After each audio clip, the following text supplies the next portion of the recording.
कई नौजवानों से बात करनी पड़ती है। वो मुझे ये पूछते हैं कि मोदी जी ने हर साल 2 करोड़ नौकरी का वादा किया था, अर्थात 10 साल में 20 करोड़ नौकरी।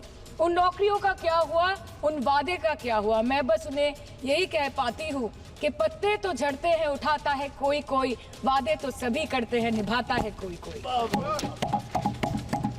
सर, इनके बुलडोजर के चलते मैडम भारत के लोग सवाल पूछना भूल गए और भारत की जनता आजकल इतनी भूखी है कि खाने को धोखा भी खा लेती है। मैडम, भारत में एक मिडिल क्लास जो 1 साल पहले एक वेजिटेरियन थाली 100 रुपए में खाता था, आज वही वेजिटेरियन थाली 152 रुपए की हो गई।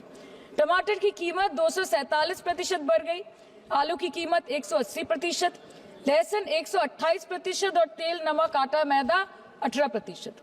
पहले आम आदमी पॉकेट में पैसा लेके बाजार जाता था और थैली भरकर सामान लाता था, लेकिन अमृतकाल में आदमी थैली भरकर पैसा लेके जाता है और पॉकेट में आलू, टमाटर, प्याज लेके घर वापस आता है।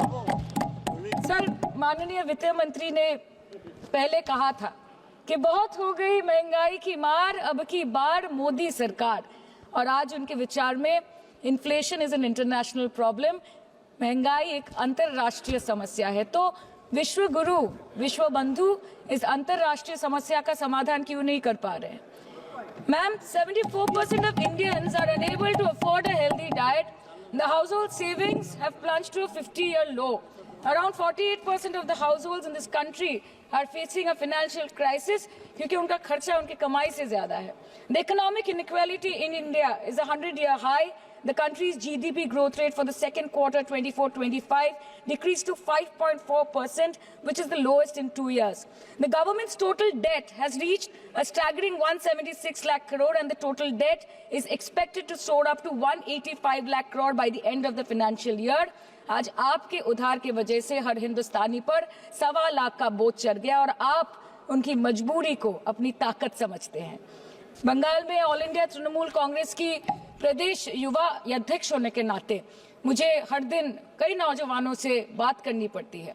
वो मुझे ये पूछते हैं कि मोदी जी ने हर साल 2 करोड़ नौकरी का वादा किया था, अर्थात 10 साल में 20 करोड़ नौकरी।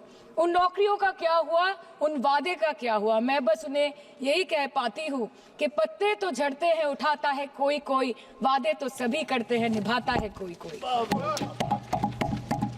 Ma'am, as per the latest report by CMIE, the unemployment rate has risen to 9.2% in June 2024 as compared to 4.9% in 2013-2014. Female unemployment rate is much higher at 18.5% in June 2024 as compared to 7.7% in 2013-14. Around 37% of working women are unpaid. In rural areas, this figure is at a horrific 43%. प्रधानमंत्री जी बोलते हैं सबका साथ, सबका विकास, सबका विश्वास।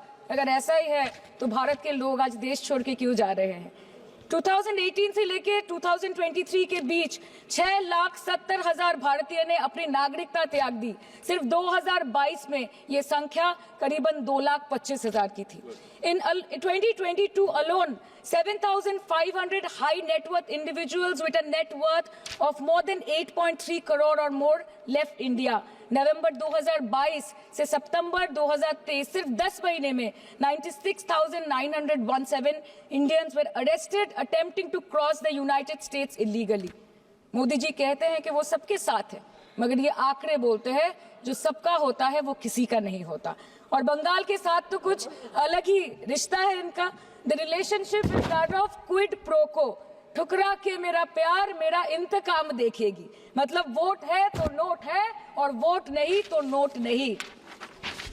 As per the available reports, as on 19 July, rupees 1.23 lakh crore is already due from the government of West Bengal against flagship programs like Manrega, PM Awas Yojana, Gram Sadak Yojana, National Health Mission, Central Food Subsidy. Further, 40,806 crore is projected dues against these schemes, bringing the total amount to a staggering 1.71 lakh crore. Madam, health care की schemes में सिर्फ fund हमको दिया नहीं जाता क्योंकि colour coding match नहीं करता है। सो आप सबका साथ, सबका विकास जो बोलते हैं, is it hinging on colour coding? आपको रंग पसंद नहीं तो आप बंगाल के लोगों को पैसा नहीं दोगे और फिर आप आके बोलते हो कि हम बंगाल में जीत क्यों नहीं पाते।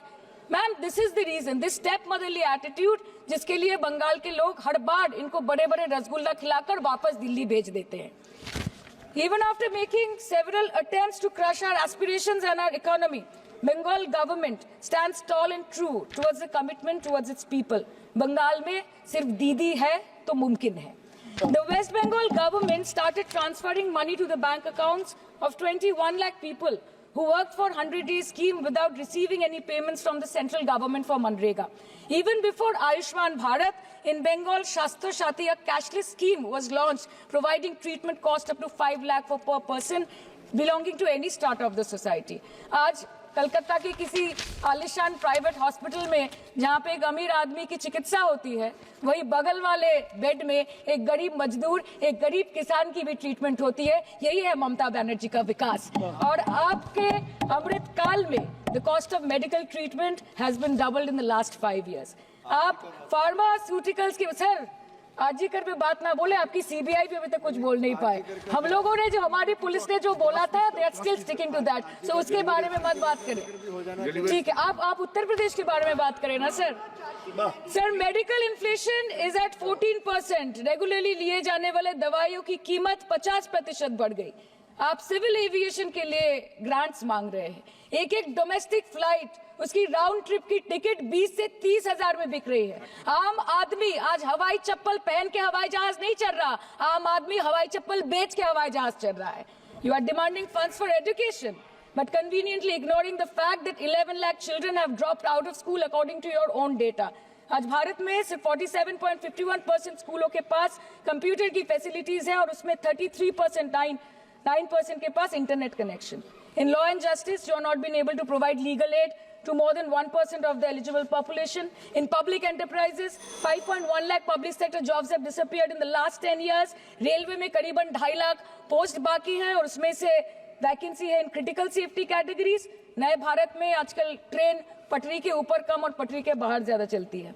मुझे दुख लगता है इस सदन में ये कहते हुए मैडम कि मैंने अपने लोकसभा क्षेत्र जादवपुर लोकसभा क्षेत्र के लिए एक बारुईपुर कोबी सुभाष मेट्रो एक्सटेंशन की मांग की थी. मुझे डिपार्टमेंट से ये चिट्ठी मिली जिसमें उन्होंने लिखा है that this project is not economically viable and this project is unremunerative.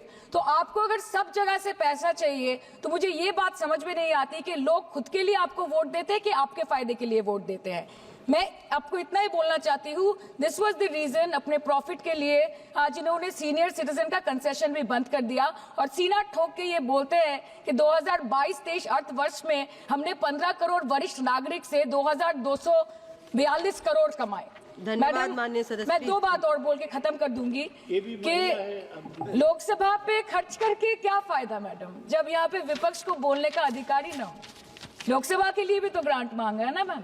और अभी सर बोल रहे थे कि बेटी बचाओ बेटी पढ़ाओ तो 10 साल पहले मोदी जी ने लॉन्च किया था, लेकिन उसके 80% पैसे सिर्फ पब्लिसिटी और मार्केटिंग और एडवर्टाइजमेंट में खर्च कर दिए. आपके उत्तर प्रदेश, मध्य प्रदेश, राजस्थान में ना बेटी को पढ़ा पा रहे और ना बेटी को बचा पा रहे.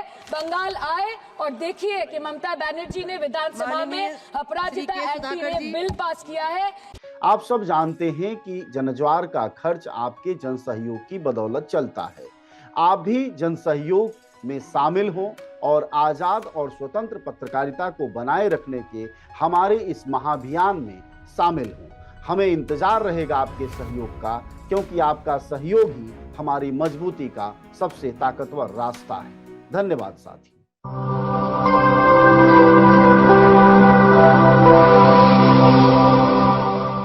जनज्वार, जनता की मीडिया.